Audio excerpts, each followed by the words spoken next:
Всем привет, меня зовут Василиса Дванкова, и это новости за последние 72 часа. В этом выпуске мы с вами поговорим о том, как Путин поставил на место Байдена, о том, как Бузова поссорилась с Губерниевым, как Егор Шип ворует песни у «Руки вверх» и что семейство Кардашьян преследуют маньяки. Погнали! Вообще, я стараюсь не затрагивать политические новости, но сейчас это нужно. Все вы знаете, что недавно Владимир Путин и Джо Байден наконец-то встретились для переговоров. Казалось бы, обычное дело для глав двух государств, но не в этот раз. Они долго не могли поговорить, в том числе потому, что американский президент не раз называл Владимира Путина убийцей и вообще негативно отзывался о России. А потом всячески сливался от ответа за слова «Ля ты крыса!». Но вечно бежать невозможно. Переговоры показали, кто есть кто. На этих самых переговорах вся администрация Байдена была как будто прям на иголках, да и сам Байден постоянно заговаривался, называл Путина Трампом, путал премьер-министра и секретаря, и, в общем-то, чего только не перепутал, и выглядел достаточно неуверенно. Также, несмотря на то, что президентам устроили раздельные пресс-конференции, и для американского президента были подобраны специальные журналисты, которые точно не должны были задать лишних вопросов, одна журналистка все-таки умудрилась вывести Байдена из себя. С этой самой журналисткой он начал прямо спорить, уходя со сцены, и это, конечно, не делает чести, в общем-то, никакому президенту.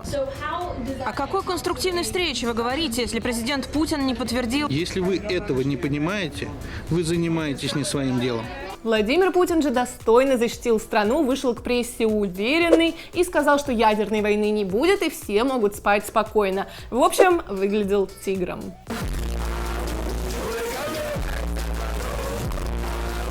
Подтвердил это даже бывший президент Америки Дональд Трамп, который сказал, что, кажется, мы предоставили отличную трибуну для России, но что в этих переговорах выиграл Вашингтон, абсолютно не ясно. Так что здесь можно еще сказать? Путин однозначно краш. Иногда конфликты, которые расходятся по соцсетям, могут возникать просто на пустом месте.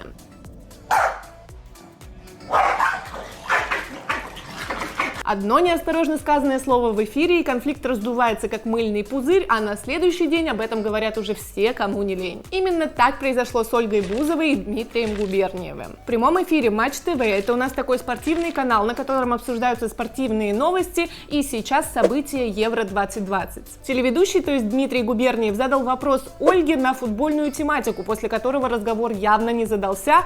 У нас есть два варианта. Вариант первый – обосрать. Как вы умеете делать?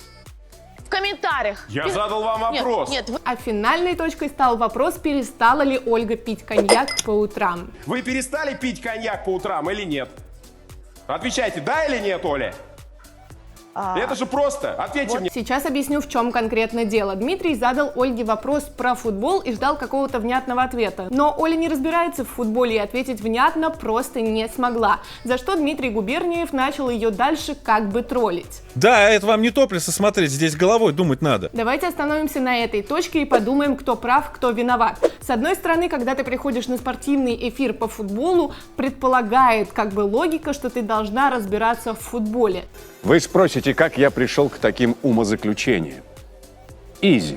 С другой стороны, Оля ведь не сама туда пришла, ее туда позвали. И тут вопрос скорее к продюсерам Матч ТВ. Зачем на обсуждение футбола звать человека, который в этом футболе не разбирается? Получается, они просто гнались за рейтингами, потому что знают, насколько Оля популярна и сколько зрителей к ним привлечет. Деньги.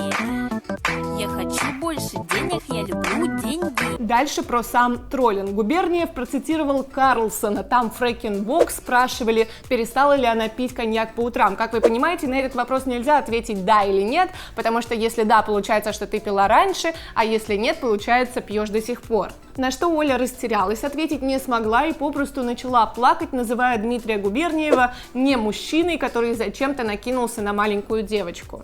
Я знала, что это закончится. Честно, я не поддерживаю ни Дмитрия, ни Ольгу, потому что Дмитрий, конечно, объективно передавил, но и Оля за столько лет на телевидении могла уже научиться как-то находить ответы побыстрее, а не как, может быть, мы с вами, когда ты там поспорил с кем-нибудь, а потом ночью вспоминаешь споры такой: Надо было ответить вот так, а не просто начать плакать. Плюс ко всему, мне кажется, многим очевидно, что Ольга приехала на эфир в состоянии алкогольного опьянения. Это видно по ее речи, потому что она немножко замедлена, из-за того, что у нее заплетается язык, да и плакать она начала так как-то, как люди обычно плачут пьяные. На следующий же день Оля выложила пост, в котором еще раз назвала Губерниева не мужчиной, а потом полетела в Италию и из самолета постила еще более странные сторис с одинаковыми песнями, которые шли по кругу, где она просто снимала свое лицо, подписывала это все одним словом «дно» и, в общем-то, вообще вела себя очень и очень странно. Все эти посты, и особенно сторис, очевидно, были сделаны в нетрезвом состоянии, потому что, ну, там прям видно, я специально посмотрела все ее сторис. Думаю, такой запой у телеведущей, конечно, связан с тем, что на нее как-то все навалилось. Ее без остановки хейтят, столько хейта, как на нее, не выливается, по-моему, ни на кого у нас в стране, плюс она рассталась с Давой, и, возможно, у нее есть какие-то другие проблемы. Конечно, все это ее поведение очень печально, и мне, если честно, немного жалко ее. Ну а вы напишите мне, пожалуйста, в комментариях, на чьей стороне в этом конфликте вы, Дима Губерниев или Оля Бузова. Мне будет очень интересно посчитать. Кстати, государство у нас все активнее привлекает на работу блогеров. Ребята, в этом я шарю.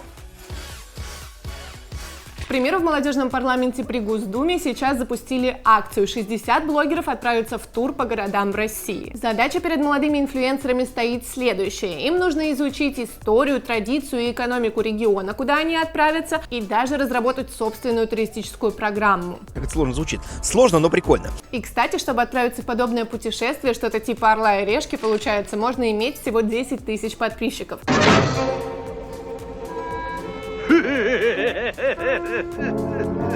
Так что, если вы молодой блогер, то имейте в виду.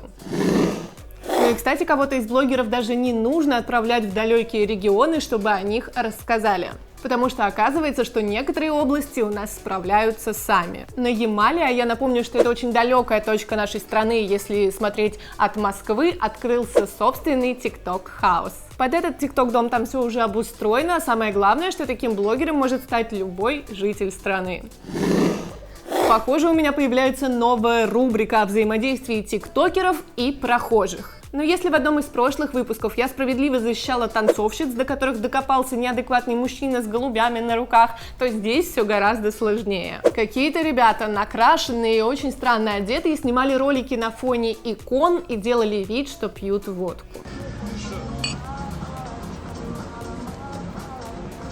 Абсолютно непонятно, что они этим хотели показать. Может быть, пытались создать какую-то карикатуру на свой город.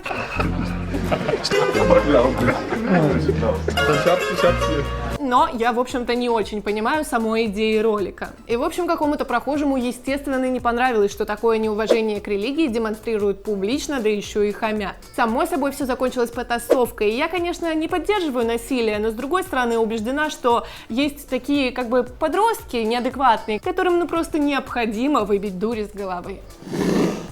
И вот еще одна моя традиционная рубрика «Старшие против младших». Егор Шип, краш всех малолеток, подумал, что его аудитория настолько молодая, что не знает песню «18 мне уже» и приписал себе ее авторство. Ты что, дурак, что ли? Ты дурак, что ли? Естественно, Сергей Жуков из группы «Руки вверх», которая и поет эту самую песню «18 мне уже», не остался в стороне и предъявил тиктокеру за его наглость. Дорогой Егор Шип, мне твои отмазки, но абсолютно неинтересны. Либо ты решаешь вопрос, либо я сделаю так, что песня не появится ни на одной музыкальной площадке. Ты понял? Конечно, мне кажется, всем абсолютно очевидно, что Егор рофлил, вот только непонятно, они договорились заранее с Сергеем Жуковым, или это потом Сергей услышал это заявление и все-таки решил ответить, даже пусть и на рофл. Под прошлым выпуском кто-то в комментариях написал мне, что выпуск без Моргенштерна — это не выпуск, поэтому в этом выпуске я, собственно, исправляюсь. Моргенштерн не стал долго глотать обиду за поражение в премии Муз-ТВ. Не успели еще отгреметь новости премии, как он быстренько выпустил клип, в котором он предстает в образе аристократа из 18 века и показательно тушит сигарету о тарелку Муз-ТВ. Позовут ли Алишера на эту премию в следующем году, несмотря на такое открыто негативное как бы отношение, приглашение, конечно, позовут. Я в этом уверена, потому что он ньюсмейкер. А все премии и все мероприятия хотят, чтобы об этих самых мероприятиях говорили еще долго. А Моргенштерн, в общем-то, создает хайп из ничего лучше всех.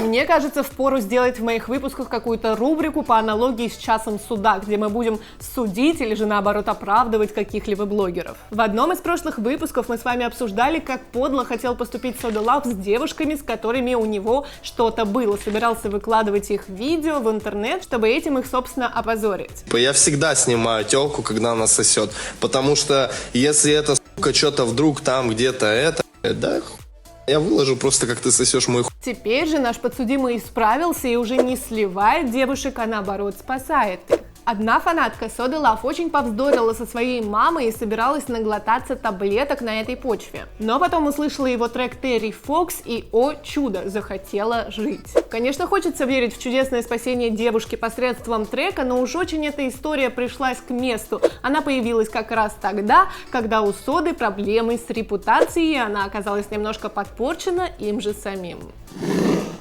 Пока селебрити ругаются из-за тарелок Муз-ТВ, кое-кто готов убить за Happy Meal. Именно такая история произошла в Вирджинии. Мужчина попросил в Макдональдсе Happy Meal, а когда не получил его, сказал, что прямо сейчас поубивает вообще всех в ресторане.